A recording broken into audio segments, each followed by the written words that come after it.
Good morning student. आज हमारी जो क्लास है वो इस टॉपिक पर है कि किस प्रकार से साइंटिस्ट ने एक्सपेरिमेंट के थ्रू बताया कि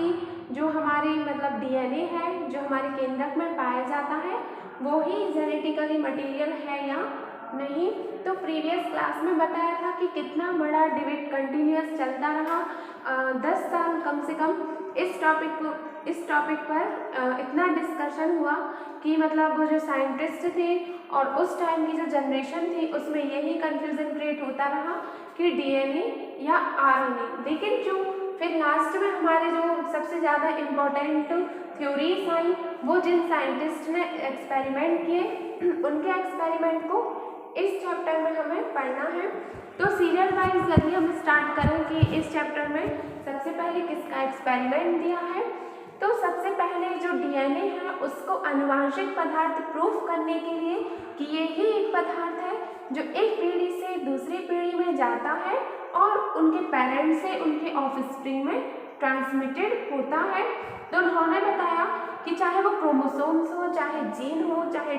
आरएनए हो या साइटोप्लाज्म हो, न्यूक्लियोप्लाज्म हो, ये ऐसे कोई भी पदार्थ नहीं है जिनको एक पीढ़ी से दूसरी पीढ़ी में भेजा जा सके, बल्कि डीएनए ही एक ऐसा पदार्थ है जिसको एक पीढ़ी से दूसरी पीढ़ी में भेजा जा सकता है। और एक आनुवांशिक जेनेटिकली मटेरियल होने के लिए जो भी प्रॉपर्टीज और जो भी कैरेक्टर होने चाहिए वो सभी हमारे डीएनए में होते हैं। यदि हम बात करें कि जो डीएनए है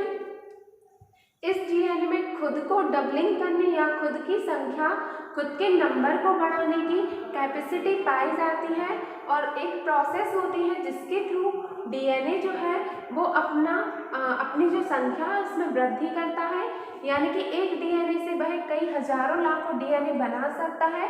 और यही जो उसकी कैपेसिटी है, इस कैपेसिटी को हम रेप्लिकेशन या हिंदी में इसे द्विगुणन कहते हैं। तो जो डीएनए का द्विगुणन है वो एस फेज में होता है और एस फेज मतलब सिंथेसिस फेज। प्रीवियस क्लास में से बताया था कि सिंथेसिस फेज क्या है। अब यदि हम बात करें कि डीएनए में ऐसी कौन सी चीजें होती हैं जिस कारण वो दूसरी पीढ़ी में जा सकता है, तो जो डीएनए होता है उस डीएनए में बहुत सारे ऐसी प्रॉपर्टी है। यदि हम मेनली बात करें तो जो डीएनए है वो रेडियो एक्टिव होता है और जो डीएनए है उस डीएनए में बेस पेयर नाइट्रोजन क्षार पाए जाते हैं और डीएनए है जिसमें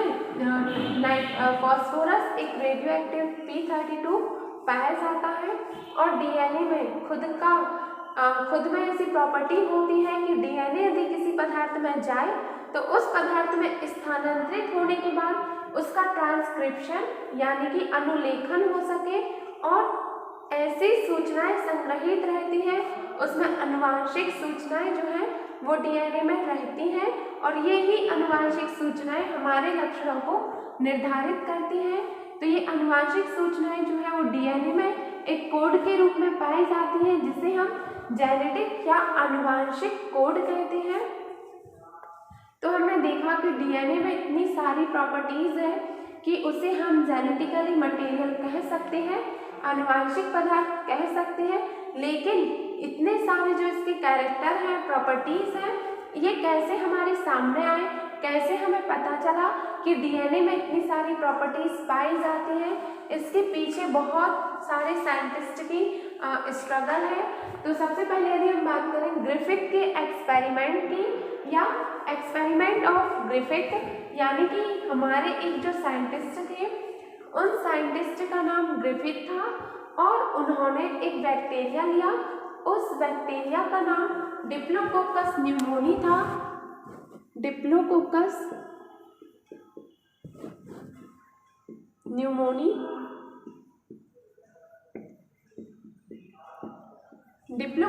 न्यूमोनी जो है वो मानव में या जो कोई भी जाति है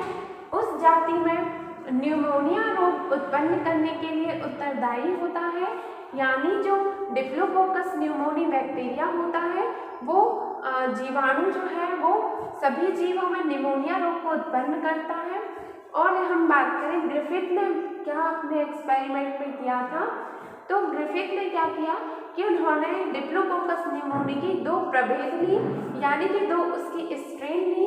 प्रभेद का मतलब यहाँ पे जातियों से है कि उन्होंने डिप्लोकोकस निमोनी में 2 वैरायटीज ली। एक वैरायटी का नाम था चिकनी प्रभेद, चिकनी प्रभेद, जिसे हमने स्मूथ भी कह सकते हैं, स्मूथ। तो चिकनी प्रभेद में उन्होंने जब अपना एक्सपेरिमेंट किया तो चिकनी प्रभेद में एक्सपेरिमेंट करने के बाद उन्होंने बताया कि ये जो चिकनी प्रभेद होती है ये प्रभेद निमोनिया रोग उत्पन्न करने में सक्षम होती है, और यदि इसे हम कल्चर मीडियम पर स्थानांतरित करें तो कल्चर मीडियम पर ये प्रॉपर ग्रोथ करती है और अपने नंबर को बढ़ाती है, कैलस फॉर्मेशन करती है, और इस प्रकार से ये एक कॉलोनी बना लेती है या समूह बना लेती है जिसमें बहुत सारे डिप्लोकोकस निमोनी बैक्टीरिया पाए जाते हैं। तो इस प्रकार की जो प्रभेद जिसे हम कल्चर माध्यम पर उगाने पर चिकनी कॉलोनी मिलती है, इस प्रकार की प्रभेद को हम एस प्रभेद, एस स्ट्रेन या स्मूथ कहते हैं। और ये जो एस स्मूथ सेल्स होती हैं ये स्मूथ सेल्स कॉलोनी बनाने में सक्षम होती हैं। और यदि हम बात करें रफ सेल्स, यानी कि उन्होंने एक और स्ट्रेन, एक और प्रभेद ली, उसका नाम था रफ। तो जो खुरदुरी प्रभेद या रफ प्रभेद थी वो प्रभेद उससे यदि हम कल्चर मीडियम पर उगाते तो वो कल्चर मीडियम पर ग्रोथ नहीं करती, ना ही वो कॉलोनी बनाती। तो इस प्रकार की जो प्रभेद थी जिसमें वो कॉलोनी नहीं बना पाती, अपने नंबर्स में वृद्धि नहीं कर पाती, इस प्रकार की जो स्ट्रेन थी उसे हमने रफ सेल्स या रफ स्ट्रेन कहा। और ये दोनों स्मूथ सेल्स और रफ सेल्स दोनों ही डिप्लोकोकस निमोनी की वैरायटीज होती हैं, उसी की स्ट्रेन होती हैं। देन अब हमें पढ़ना है कि जो ग्रिफिथ थे उन्होंने किस प्रकार से अपने एक्सपेरिमेंट में डिप्लोकोकस निमोनी की दोनों स्ट्रेन का यूज किया। तो जो ग्रिफिथ थे उनके मन में आया कि हम किसी भी एक ऑर्गेनिज्म लेते हैं और उस ऑर्गेनिज्म में एक एक्सपेरिमेंट करें। तो उन्होंने उस ऑर्गेनिज्म को लिया जिसमें ये एक्सपेरिमेंट आसानी से हो जाए। और वैसे भी जितने भी हमारे बायो के एक्सपेरिमेंट्स होते हैं, बायोलॉजिकल एक्सपेरिमेंट होते हैं, वो ऐसे ऑर्गेनिज्म पर किए जाते हैं। फॉर एग्जाम्पल माउस हो गया, छिपकली हो गई, तो इन सब पर जो एक्सपेरिमेंट होते हैं, तो इन्होंने अपने एक्सपेरिमेंट में या ग्रिफिथ ने अपने एक्सपेरिमेंट में माउस यानी कि चूहे को लिया और उन्होंने अपने एक्सपेरिमेंट में एक चीज़ की, उन्होंने डिप्लोकोकस निमोनी के लिए, जब डिप्लोकोकस निमोनी की स्मूथ वाली यानी जो वृद्धि कर सकती है, कॉलोनी बना सकती है, उस स्मूथ वाली कॉलोनी को उन्होंने जब एक इंजेक्शन में लिया, मतलब उस इंजेक्शन में एक ऐसा फ्लूइड लिया जिसमें ये बैक्टीरिया होगा, तो डिप्लोकोकस निमोनी वाले इंजेक्शन में जिसमें ये बैक्टीरिया पाया जा रहा था, उस इंजेक्शन की स्मूथ वाली फेस को उन्होंने जब चूहे में एंटर किया, तो जो चूहा है उस चूहे में बैक्टीरिया के इन्फेक्शन के कारण, यानी कि बैक्टीरिया ने चूहे में अपना पूरा प्रभाव दर्शाया और जो चूहा है जब इसमें इंजेक्ट किया गया तो चूहे की डेथ हो गई, यानी कि चूहा डाई हो गया, तो यहाँ पे चूहा मर गया। देन जब उन्होंने यही सेम प्रोसेस रफ के साथ किया, तो जब इसका इंजेक्शन माउस में लगाया तो ये माउस जो था वो लिविंग रहा, हेल्दी रहा, यानी वो मरा नहीं, क्योंकि अभी मैंने बताया कि जो रफ फेस थी उस रफ वाली में इन्फेक्शन की पावर नहीं थी कि वो इन्फेक्ट कर सके, इस कारण यहाँ पे जो माउस रहा वो लिविंग और हेल्दी रहा। देन उसके बाद हीट किल्ड एस बैक्टीरिया, उन्होंने क्या किया कि जो स्मूथ बैक्टीरिया था उन्होंने थर्ड अपने स्टेप में उस स्मूथ बैक्टीरिया को मार दिया, उसे उष्माहत कर दिया, यानी कि उसे हीट के थ्रू या आग के थ्रू उस बैक्टीरिया को मार दिया। और जब उस बैक्टीरिया का फिर इंजेक्शन इस माउस में लगाया गया तो माउस हेल्दी था, लेकिन जब उन्होंने एक सस्पेंशन लिया, यानी कि उस सस्पेंशन में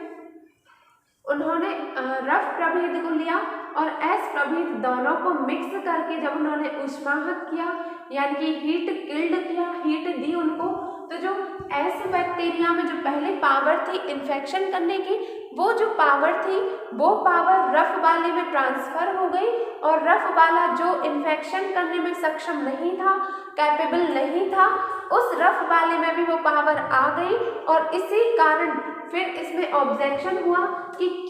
आखिर क्यों ऐसा हुआ कि पहले रफ प्रभेद से वो बैक्टीरिया नहीं मरा था, लेकिन जब हमने S और R यानी कि स्मूथ और रफ दोनों का मिक्सचर करके इंजेक्ट किया तो ये जो माउस था वो क्यों डाई हो गया। तो उसका जो ग्रिफिथ ने रीज़न बताया वो उन्होंने कहा कि जो S प्रभेद थी, S प्रभेद में जो इन्फेक्शन करने की पावर थी, और आपको पता है कि कोई भी बैक्टीरिया या वायरस है वो अपने जेनेटिकली मटेरियल से ही इन्फेक्ट कर सकता है, तो ये S की पावर R प्रभेद में ट्रांसफ़र हो गई। और जब इन दोनों के मिक्सचर का हमने इंजेक्शन लगाया तो हमारे लिए जो चूहा मिला वो डाई मिला। इस प्रकार से ग्रिफिथ ने बताया कि एक ऐसा अनुवांशिक ऐसा कोई पदार्थ है